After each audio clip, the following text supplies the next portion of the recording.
crochet friends, it's me, Jonah, and today I'll be showing you several of the techniques used in this Karen Crochet Bobble Fringe shawl. Today I'll be demonstrating 3 techniques. The first technique, which is used for the main body of your shawl, is double crochet in the back loop. And then to clean up your edges on the top, you also need to know the technique of treble crochet. And then lastly, I'll be showing you how to work the bobble stitch. When you begin the shawl, you start from one little corner right here. As you can see, it's a triangular format, starting from the point at one end and another point at the other end, coming down in a V. Okay, so to demonstrate my first technique, I've already started up a little swatch of double crochet in the back loop.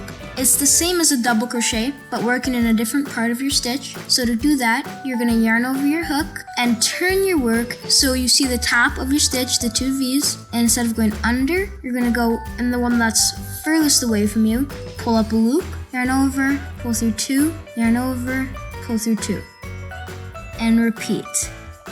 So that is the main body of your crochet shawl. The next technique you will need to know is the treble crochet. The treble crochet is how you get these smooth edges along the top. You're working double and treble. So to make the treble crochet, since it's a slightly taller sister of the double crochet, you're gonna wrap around twice. So you have 3 loops on your hook, insert into the next stitch, pull up a loop, and we're gonna yarn over and pull through 2, 3 times, as in double. 1, 2, and 3. Here it is. You can see it works up just as smoothly as the double crochet. And now it's the bobbles, and they are deceptively easy to make. So to start off, when you're working up the side, you'll start by chaining 5. 1, 2, 3, 4, 5. You're going to yarn over, go into the 4th chain from the hook, pull up a loop, yarn over, pull through 2 and keep that on your hook so you have 2 loops, yarn over, insert into the same stitch, pull up a loop, yarn over, pull through 2, and you're going to repeat that until you have 6 loops on your hook.